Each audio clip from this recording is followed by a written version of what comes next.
Okay, Monica, you're on.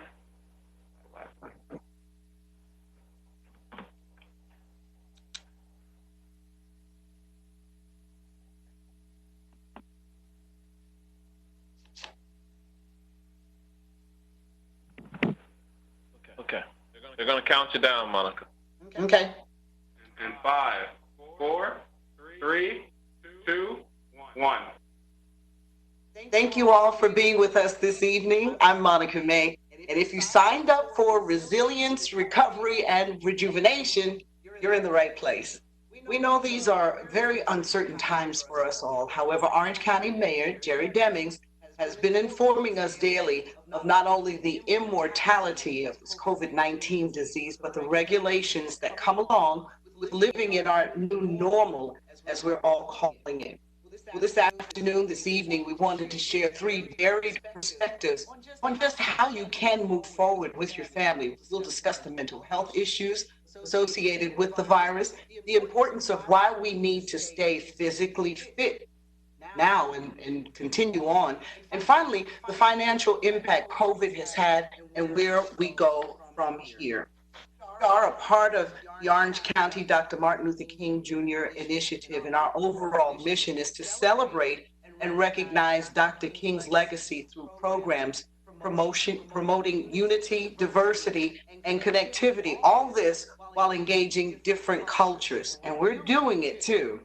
The initiative is comprised of 31 diverse members representing nonprofits in our community, general businesses, and community partners. I'll introduce my co-chair, who is Lisa Bachman, the Assistant Executive Director of the Holocaust Center, and she'll introduce the mayor and our panelists. Lisa? Thank you, Monica, and good evening, everyone. Certainly, Mayor Demings needs no introduction. He has been saying all along that his goal is to make Orange County the experimental prototype community of tomorrow by creating a community culture of innovation, collaboration, and inclusiveness. During this time of crisis, he has been our Orange County Commander-in-Chief, providing exceptional leadership, along with the exceptional leadership of Mayor Dyer. They have kept us all safe and as safe as possible and well-informed.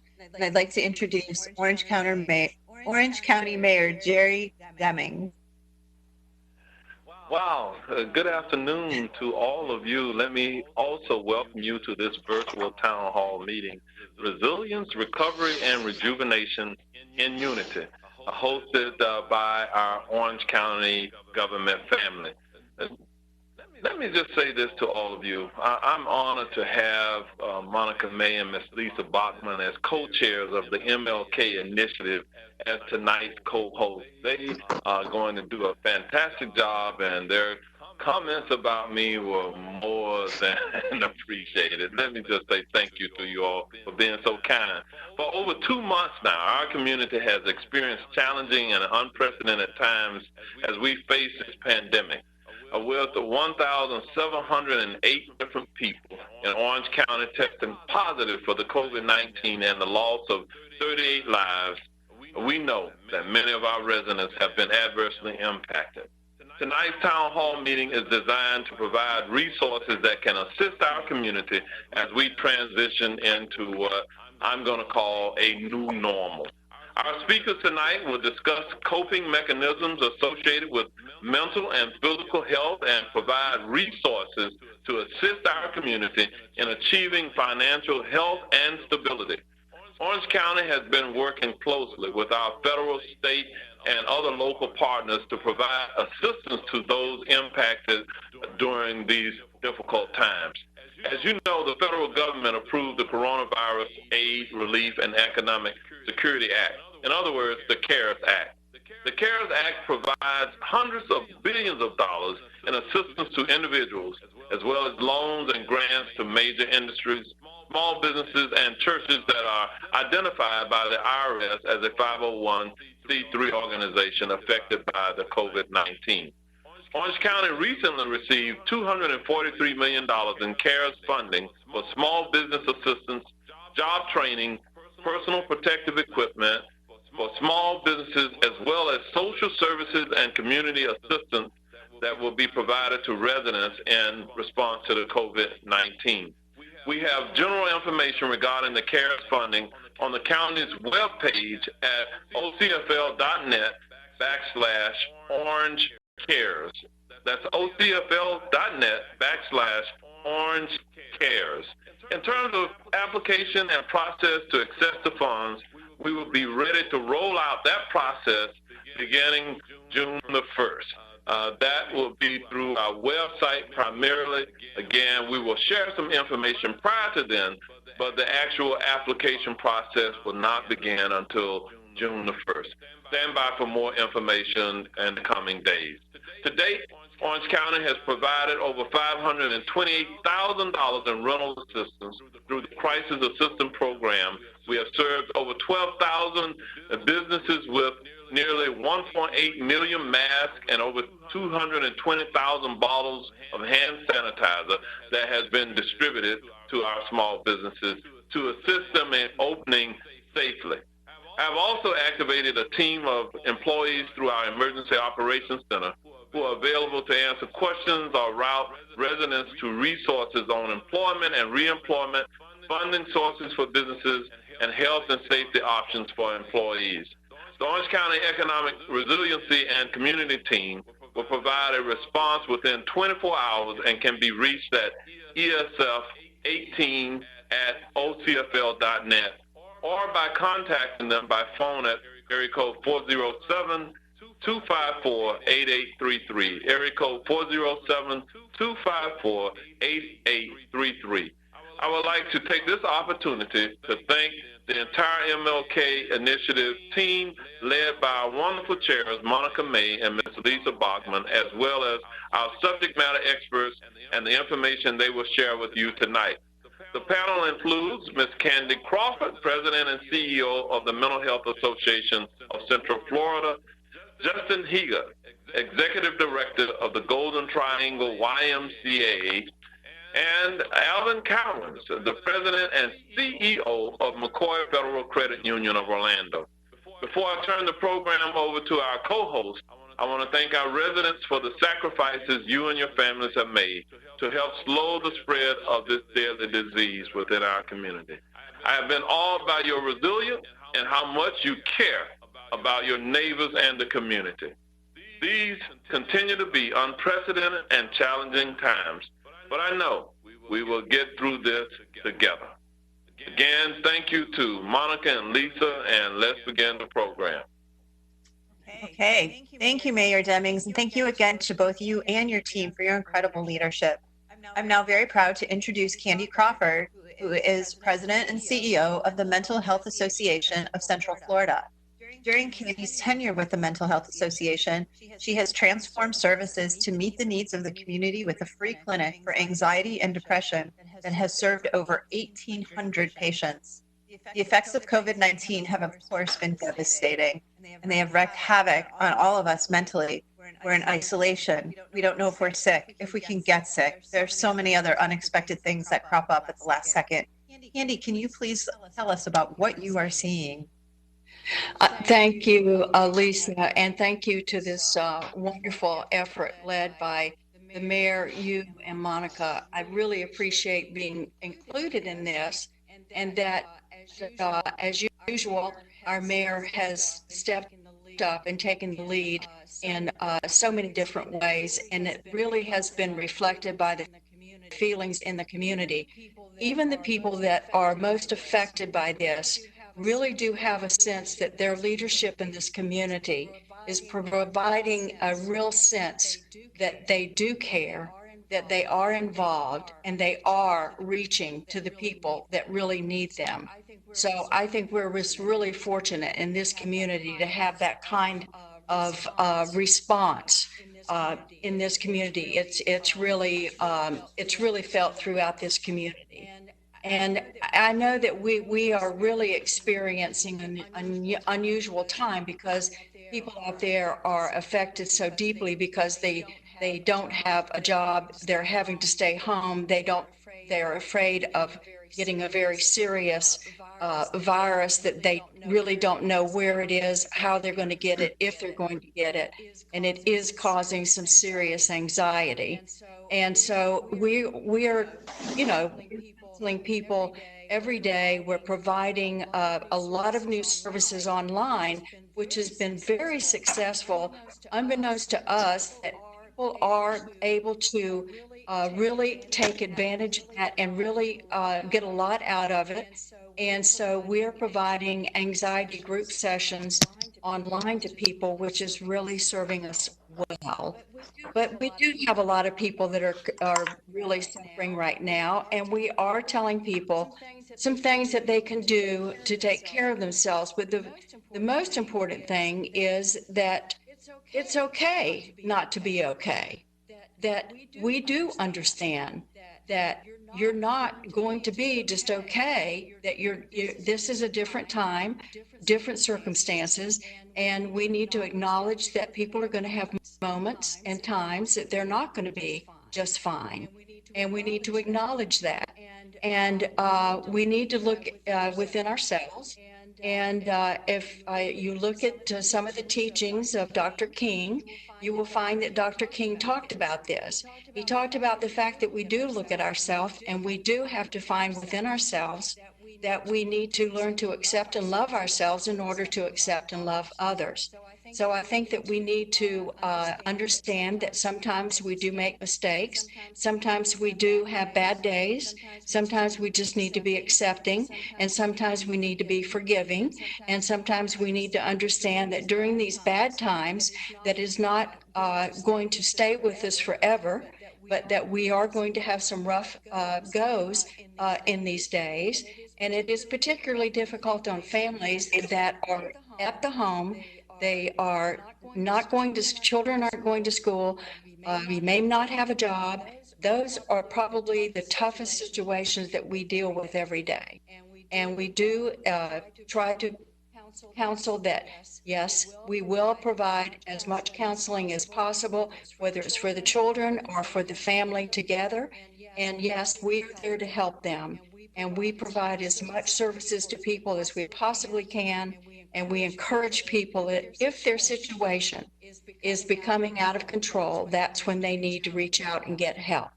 And that's when we say, yes, you have to understand that if it doesn't go back to any type of normalcy, then that's when you definitely need to get more help. And that's what we're there for. We're there for to determine if you need help, type of help that you do need, and that we get that for you. But there's some things that you can do in the interim. There's some creative things that you can do. And in the home, it's very difficult sometimes, but going to the creative side and doing some things that maybe you don't always do, but finding ways to entertain the kids, going to your creative side is a good thing to do. I tell the dads, pick up the crayons and go color with the kids. That is a great thing to do. And it sounds like, but it is something that you can do. Our mayor goes and plays the piano, and I love that. That is a great thing to do. It's something creative. You don't have to be an accomplished pianist, do you, Mayor Demings? But you can go and you can enjoy it. and it takes your mind and puts you in a different place, and that's what you want to do. You want to do something that will get you a little stress relief, and that's what we tell people. Find something that will give you some relief and that will get you there. But if you can't find that relief, then you need to call the Mental Health Association, and we're there for you, and we will find that help for you. Thank you, Candy. I think there were some really, really valuable insights there. I think one of the most important things that I heard is that if you need help, it is totally okay to ask for it. Don't be shy, ask, because that's the best way you're going to get what you need. Well, yes. Just as important as our mental health is our physical stamina. And this disease has been really hard on people with pre-existing health issues and those who are leading a much more sedentary life. We're very lucky to have Justin Higa here with us, who is the director of the Golden Triangle YMCA. As a 15-year veteran in the health and wellness industry, Justin absolutely knows how to get people moving. Justin has been with the YMCA in various positions for the past 11 years. He's currently providing virtual exercise classes through social media to keep our community active, engaged. And with 3 young children at home, ages 3, 6, and 9, he definitely knows. Justin fully understands the challenges that we are all facing at this time. Justin, can you give us some tips on how we can keep moving?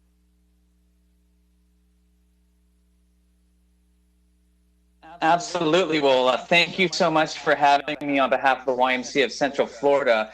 I'm really excited to be here and really just shed some light on how we can improve our physical health. So first off, when I think of physical health, it's really the condition of your body, taking in consideration everything from the absence of disease to fitness and physical activity level. Physical health is critical for our overall health and well-being. It can be affected by lifestyle, by our diet and nutrition, by our level of physical activity, and by our general behaviors. So what I mean by that is lifestyle behaviors such as healthy habits, not smoking, things like that. And really, my second point, why is physical health critical now more than ever? Obviously, during times like what we're dealing with the pandemic and social distancing, it's really important to maintain or improve physical health for a lot of reasons. First, our physical body is, if it's not healthy, then that can lead to several issues that impact overall health and wellness, which really plays a lot into how we live our lives. Physical health also impacts other areas, such as our mental health, like we just heard momentarily ago, our emotional health, our social health, and our spiritual health. So I truly believe that all those aspects are all connected, and physical health is just one component of really leading a holistic lifestyle. And especially during times where most of our daily routines are drastically different and have drastically changed, whether that be due to social distancing or isolating at home, we need to be mindful of ways to still maintain and improve our physical health. And our options of activities and routines most likely have been different during these times. But really, I believe there are ways that we can still keep it on the forefront, because again, it can really help not only our overall health and wellness, but our mental health, our spiritual health, our social health, and all that as well. Just to highlight too, we all know, I think, that physical health is important. However, I wanted to highlight some benefits for that too. So obviously, just leading and improving our physical health increases our strength, our energy, our flexibility, our self-esteem, our mood, our daily functions, which of course, by way of our flexibility and just how we can, take out the garbage or do yard work, right? So do a job function at our work. So really, all those play into aspects of maintaining a great physical health routine. But it also decreases some key elements too. It's known to decrease stress, and it's known to decrease our health and wellness or health and medical issues too. So it's really great that it can maintaining a great physical health will help be combated against certain medical issues that can lead on to some other preventative diseases. Now, I feel strongly before we gonna go on to what some great options are. I always found over the years it's nice to kind of identify what some common barriers for you might be for improving your physical health. Some common things that I've seen over the years from speaking with plenty of different folks of all walks of life, all ages and abilities, are lack of time, lack of energy, might not know where to start or what to do, don't have any motivation, don't have any support. A social support system is really a big factor, I believe. And also the last barrier that I've seen could be fear. And that can come in a lot of different ways. Fear of the unknown, fear of wanting to fail. Plenty of us, I'm sure, have been very fearful during this time because it's such a time of unknown and stress. A lot of other factors have changed, whether it's family routine in life, kids at home during school, job, things like that. So all of those, I think, can play into some barriers of improving our physical health. Now, I say that because I think it's important to kind of recognize what might be kind of holding you back, so then you can keep that top of mind, but also you can address how you can overcome that. And it's really kind of building a plan. I'm big on planning in general, but I think, our physical health is no different. We have to be intentful of wanting to lead and build a healthy physical health and body in order to really lead that out. So my first thing is really for solutions that can work for you is find your why, which essentially is find your reason and find your motivation.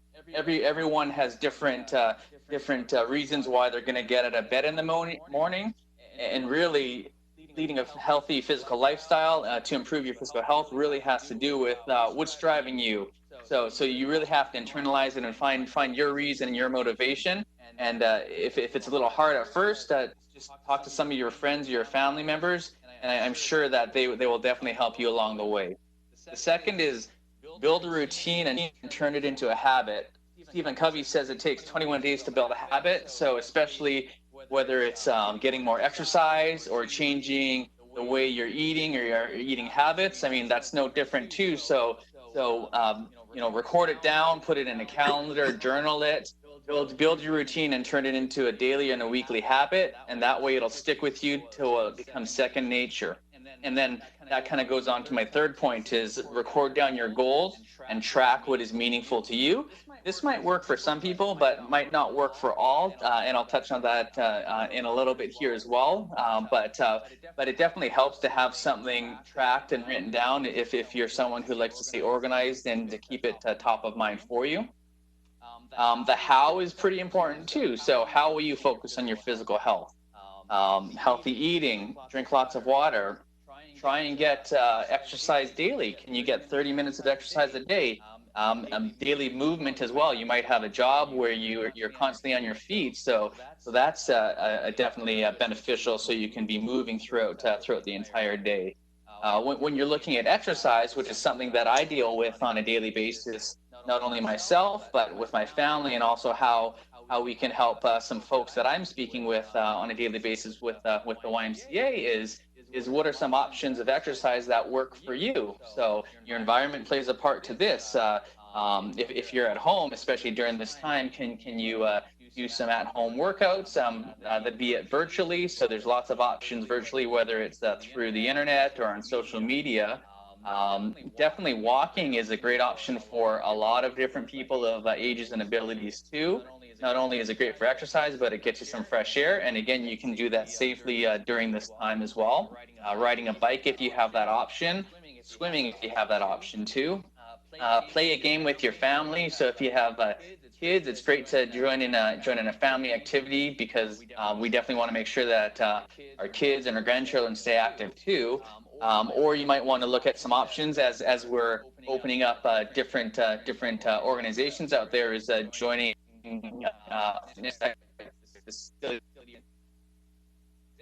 Justin? Yes. Okay, can we get Justin back?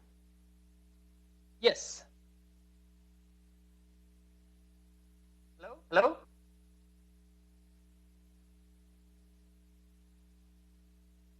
Hello?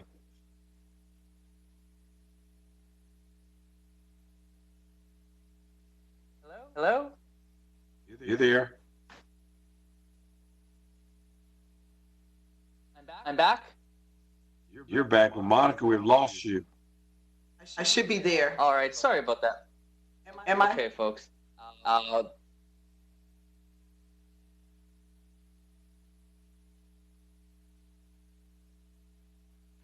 Hey, Justin? Yes. Here, let me do this. Let me just jump in there while we work on that piece of audio. That was so good. Routine to habit, 21 days. I'm telling you, we just got to get in that habit, and especially for those who have pre-existing conditions that already make us more prone to diseases like COVID, but just diseases like diabetes even. hypertension and things of that. So Justin, we're going to come back to you. We're hoping that you're going to start posting your questions for us. This is Resilience, Recovery, and Rejuvenation. Justin Higa is with the YMCA, and he gave us some tips on how we really need to start moving. Now, our last panelist this evening is Alvin Cowens, and the mayor gave you his background. He's been in the financial industry since 1978, starting out with Park Federal Pioneer Savings Bank as a branch manager. Today, he is the president and CEO of McCoy Federal Credit Union here in Orlando. In that position since 1985, he has an extensive history of serving our community. He has served and is still serving as a director for the League of Southeastern Credit Unions in various board positions as past chairman as well. Alvin, what are the financial ramifications of this disease on our community, and how do you see us coming out of it? What can we just look at financially? Because this has put a hold on everybody. Being furloughed, some businesses may not come back. What are you seeing? Well, thank you, Monica, and thank you, Lisa, and a special thank you to Mayor Demings for the opportunity to participate in this particular web event. The one thing that I see that has come out of the coronavirus pandemic is change. And we all are going through these changes right now. There's a saying that I like to talk about that says, change is not the end of the road. It is just a bend in the road unless you fail to make the turn. And if we wish to weather this storm and have economic success to weather the next storm that's coming, which we will, it's time to make a change. It has to start with each of us to make that turn in that bend in that road. It's time now, within the midst of this pandemic, we have an opportunity to change some of our financial habits and develop a game plan that brings about economic empowerment for our families.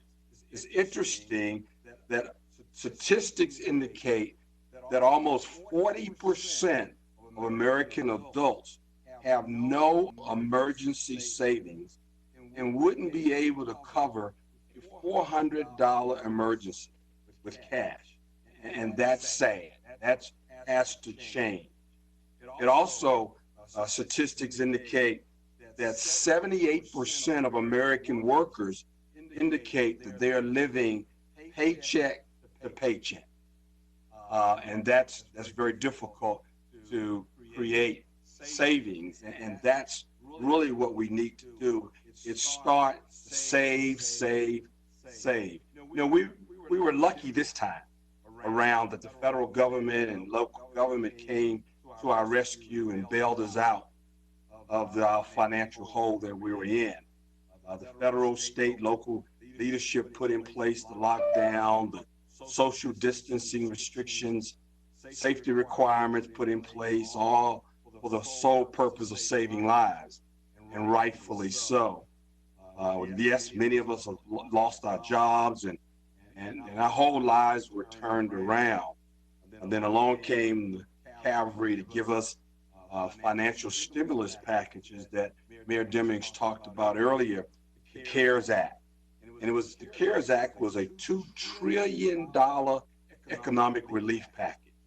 And it allowed many of us to get up to $1,200 per adult, came from the federal government, plus $500 per child. And so some families, a family of four, could get up to $3,400 in cash, in money that they typically would not have been able to get. And then for businesses, the Paycheck Protection Program came about, which is Triple P, which initially was a $349 billion loan package. And it ran out of money within the first 13 days of coming into existence. Most of that money went to large businesses and corporations. So then the federal government came in and created a second bailout of $310 billion. And they allocated more of that money for small businesses, credit unions, community banks, to help the small entrepreneurs. And that allowed businesses to get money up to 2 times their average monthly payroll. And that money was going to be free. I mean, you didn't have to pay that back as long as you did the things you were supposed to do. And then finally, you had the Pandemic Unemployment Assistance Program, the PUA, which gave $600 a week for up to 39 weeks. So many were able to receive money that they normally would not have had if they were still working. And so we were cash heavy, and we had plenty of cash to go around. And so, but during this process, we were forced to get out of our comfort zones. And many of us were forced to not go to the mall, not spend money, not go shopping, not spend money, not go to the barber and beauty salons, and not go to the entertainment and nightclubs, or go to the beach or theme parks. We couldn't do much traveling. We couldn't dine out. We had to stay home. So we were forced to make some changes already. And so what we need to do is continue to exercise those restraints and start to change our spending habits and save. I mean, that's the bottom line.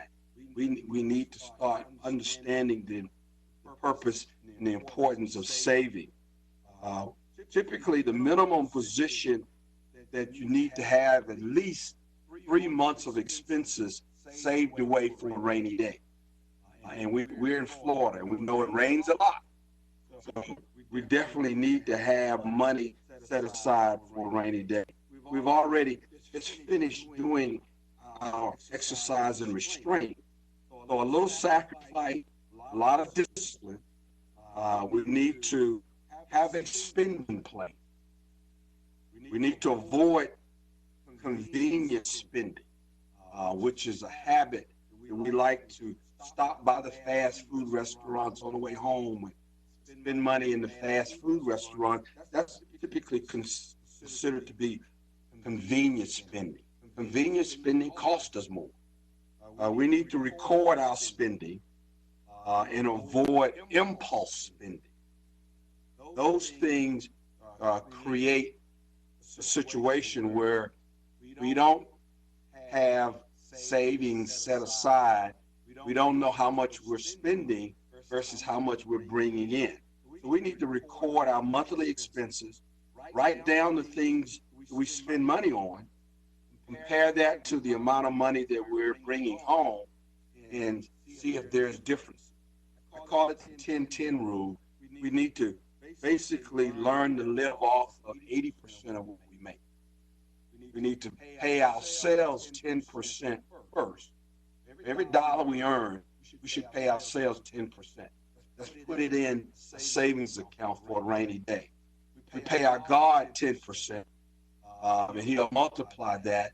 But learn to live off of 80% of what we earn, as opposed to living off of paycheck.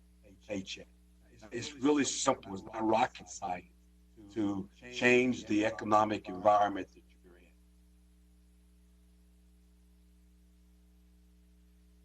So I can remember you coming in several times in different organizations, AC, and talking about that 80%, 10 and 10. And I think that is very good, and especially for the savings that we would need to come through something like this. Thank you. Did you have more to share right now? You need to get to some questions, huh? Yes. You, Lisa. Let's see. If anybody has any questions, please put them into the chat.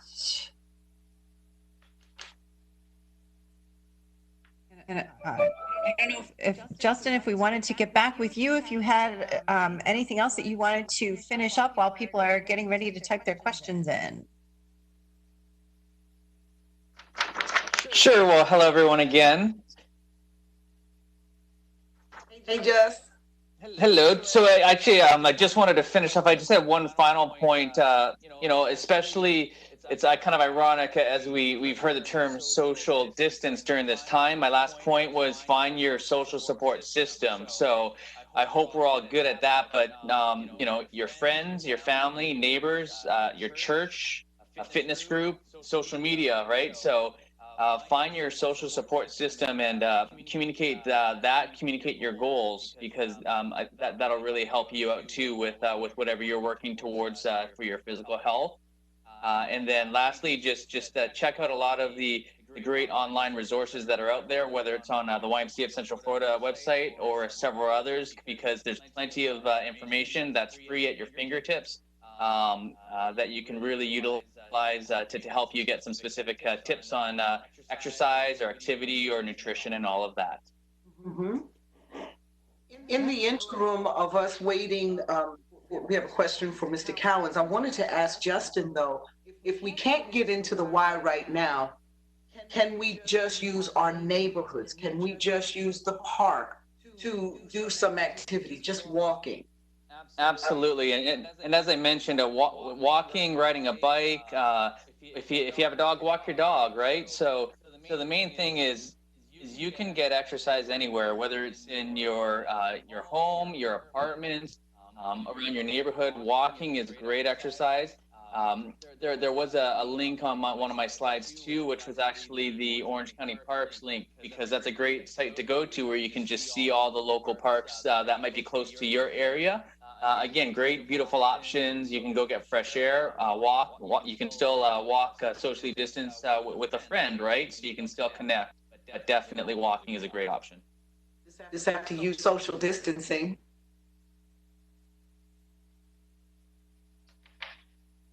And I would assume, Justin, that more exercise can cut down on some of the anxiety that some of us are feeling right now that Candace talked about, because, you know, it would take our mind off of it. It would build our endorphins. It would just do so much more for us. Candace, do you find that people who do have some physical activity in their life are less prone to anxiety?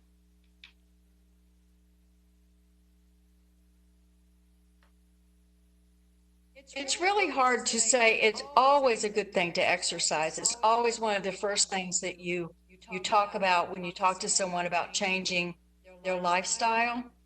If they don't have exercise in their lifestyle, it's one of the first things that you talk about. Let's get some exercise in your lifestyle. It's always good for you. It does wonderful things for you.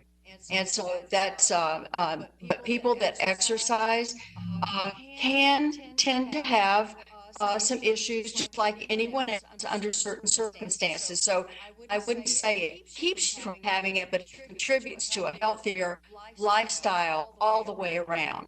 So it's certainly a benefit to you in so many ways. So we always talk about getting physical exercise as number one contributor to a better lifestyle all the way around. So we always recommend that. Okay. We have a question for Mr. Cowens here, and I'm seeing it from Khalid here, and he said, when the Central Florida economy, and I'm going to try to open this up and see if I can see it better. When the Central Florida economy was booming, 50% of the workers were making less than $35,000 poverty level wages for a family of four. Now things are worse for them. What advice would you give them about saving? That's very difficult, obviously, for a family that is not making monies that they believe they cannot save. But if you, again, go back and write down things that you spend money on, there's always some fluff in what we spend money on. Our biggest issue is spending and not having a plan and not having a outline of those things that we spend money on. And that way you know what dollars are going out. So I would say, first of all, get a plan, write down every dollar you spend for a day, and then count that for the whole week. My father-in-law down at a table, and he would write down everything he spent for that day. And we do that in my household also. If it's soda, if it's buying bottled water versus water out of the spigot or out of your sink, if it's the clothes, the food, if it's McDonald's or Burger King, if you outline all those things that you spend, I guarantee you can find some areas there that you can avoid or eliminate, which then would create some small dollars that you could then save. And so it doesn't take a lot, but it's not a sprint, it's a marathon. So you save a little bit at a time that will build up to become a lot as time passes by. I told my sons, assistant to Orange County Mayor Jerry Demings. Right now, Monica is having some technical difficulties, so I will facilitate until she comes back in. The next question is from Tondra Graham. She's asking, what are the best tips for savings, Mr. Cowens? You start by opening an account and having a separate savings account. That's not a checking account where you're going to write a check and take money out of. You want an account that you don't touch. So you have a regular savings account. You're not going to earn much on it, but you don't want an account where you're going to be going in and out of it. So you open up a separate savings account. It could be at a different institution, or it could be at the same institution, but you start with that. And then, when your kids get birthday money, Christmas money, gifts from other folks that's cash, start putting that aside instead of buying that Nike shoe. Since Michael Jordan was on TV the last 2 weeks, everybody want to be like Michael, buy the Jordans. Maybe we won't buy the Jordans. Better idea might be to buy Nike stock with that $150 cost of the shoe, and you'll be better off with Nike stock than a Nike shoe. But basically, open a separate account and then start to find ways that you can save and put that money there with the idea that I am not touching that. That is emergency money for emergencies only. Perfect. Thank you, Mr. Cowens. This one is for Justin. Justin, the question is coming from Mark Henson. Will the YMCA have any summer youth camps like years before once you reopen for business? Yeah, so great question. Thank you. And in our world of the YMCA and health and wellness, there's been a lot of new developments this past week. So we are definitely planning and preparing for all the activities and services that we're able to safely execute, not only this week, but in the coming weeks. What I can say is summer camps are going to be planned at certain locations throughout the county. You can just go to the YMCA website to stay tuned as to what locations will be released in the coming weeks. But those will definitely be offered throughout the county as we're kind of working through our planning phases of reopening at the YMCA. Thank you, Justin. Our next question is coming from Gabriela Rodriguez. She's asking, what guidelines and advice do you offer on further bridging the systemic mistrust within community to a further build of resilience, as access can even be on Zoom? Also, what advice can be offered on happiness and practicing gratitude? That could be for Ms. Crawford. I'm not sure I understand the question. Could you read the question again, please? Okay, so it's kind of lengthy here. She's asking, I think at the end, can you provide some type of advice on happiness and practicing gratitude during this time? Yeah, I think that I think that we do have to look and see what around us that we can be thankful for. And I think there are a lot of things that we can be thankful for. And that each of us that are healthy, we certainly are thankful for that and the opportunities that we have to stay healthy. And as long as that we're practicing we have been given all of the guidance and the leadership that we need to stay healthy. And I think we should be extremely thankful for all of that. And as long as we take that advice and use it, we can be thankful that we have it, use it, and that we will stay healthy. And I think that this community is very fortunate to have that.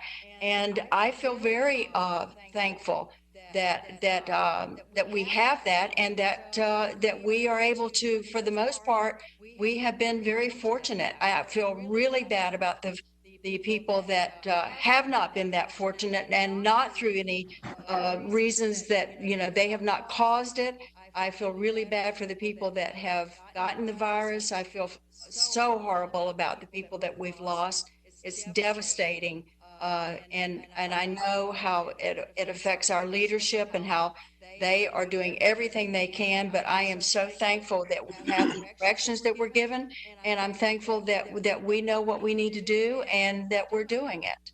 So I feel really grateful for that, and we have a lot of help and resources to offer out there, and we're ready, willing, and able to provide them. Perfect. Thank you, Ms. Crawford, for that information. Our last question is posed by Tandra Graham. She had another question. This is for Mr. Cowens. What tool apps do you recommend to monitor spending habits during this time? What apps that's you can get on your computer or your telephone? I think the simplest way is pencil and paper. You write it down, and you don't need an app. You just need a sheet of paper and a pencil, and you need to write it down. That way it's always in your face, and you make changes as you go. I'm not aware of an app. I'm sure there are some budget apps that are available, but in creating an idea of how much you spend versus how much you're making, to me, it's just as simple as a piece of paper and a pen and writing it down.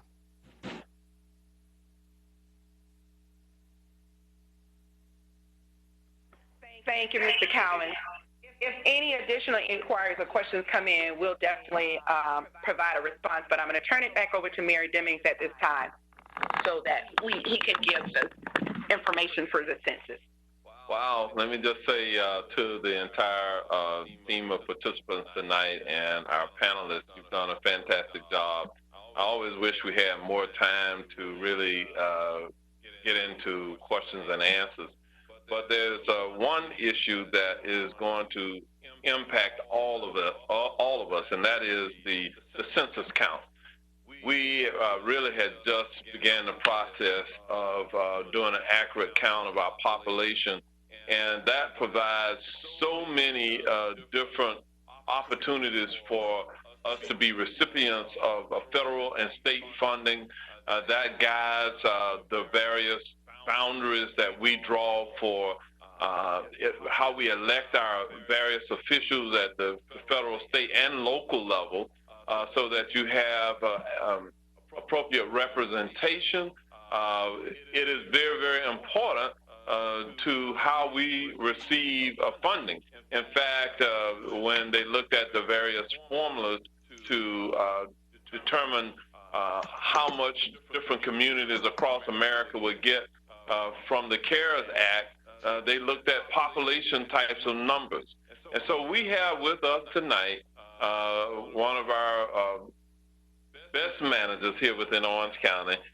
Ms. LaVon Williams is going to come to you and share with you some information about the census itself. And so, LaVon is a very bright individual. She's a planner. She's a lawyer and a mother and wife and community advocate, a church member. So, LaVon, did I leave out anything here? Anyway, let me just turn it over to her. She'll tell you about the importance of the census count. So, Mayor, thank you for the opportunity. Initiative reached out to me and asked that he give information tonight. The most important thing to know about the census is that it is something that lasts for 10 years. What we do in terms of a response for the census lasts and has an impact on us for 10 years. So, for instance, as we are looking at the looking at us as a community and deciding how we can receive funding for this pandemic. So I was talking about the importance of participating in the census. And so there are three ways that you can participate. You can participate online, you can participate on the phone, or if you really can't do either of those two, you can also get a mail ballot mailed to your house that you can mail back. But in these times, considering what we're dealing with the pandemic, we're really encouraging people to use the digital option on a computer or to call in and give your survey. You can participate. There are only 9 questions per individual in your household. Some of the most common questions are, who is supposed to count? LaVon. You still can't hear me? Yeah, you're covering, I think you're covering your mic with your hand. Oh, okay. Is that better? That's it, right there. Okay. That's it, right there. This is tricky. So the people who should count is everyone, whether you're a resident, whether you're a citizen or non-citizen, whether the people in your household are related or not related. Everyone that lives in your household should count. If you have people who are part of your family, but aren't currently living there, like a college student or an elder, a mom or a dad or a grandparent that's in an assisted living facility or a nursing home, they will be counted in other ways. So you don't have to count them. But in terms of people who are actually living in your household, they are the ones that count. So please make sure that you participate in the census. Make sure you complete your survey. You have until October 14th to do a digital or phone survey. And that survey is only 9 questions, and it's very easy to complete. When things open up a little more, if you don't have access to a computer, you can always come to the library or to a community center and use the kiosk or a computer there to complete your census survey. So, Mayor, thank you again. I'm sorry for the technical difficulties here, but I think the main point is that we need every Orange County resident to be counted in the census. Lisa, if I could real quickly answer that question about the app. There's an app that you can get on your phone called Good Budget Planner, and it's a very good budget app that would help. Thank you so much, LaVon. We appreciate that. Were there any more questions we needed to get to before we wrap up in the last 3 minutes? Mayor, this has been very, very good tonight. Mr. Cowan, thank you so much. You're quite welcome. Thank you. We appreciate you. And also, all right. Well, let me just jump in real quick. Let me just say thank you to our moderators, our host tonight, and Ms. Monica May and Ms. Lisa Bachman for hosting us tonight, as well as to all of our panelists. I did want to remind you that we are doing a survey here within Orange County, and I will point you to our website at the otfl.net/consumer survey. What we're trying to do is get a broad perspective from our residents about what they think about reopening Orange County and what types of measures they'd like to see in place.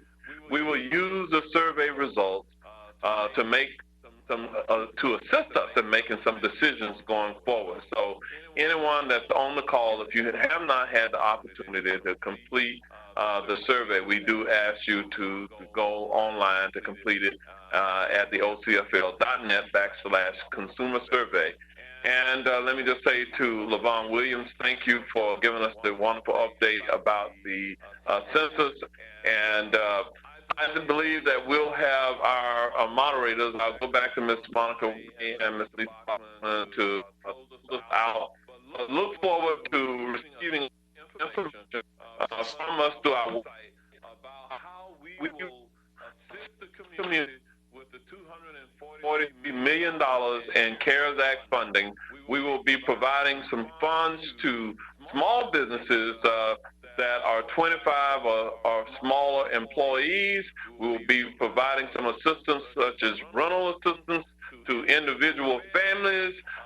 We will also be providing some monetary assistance to community.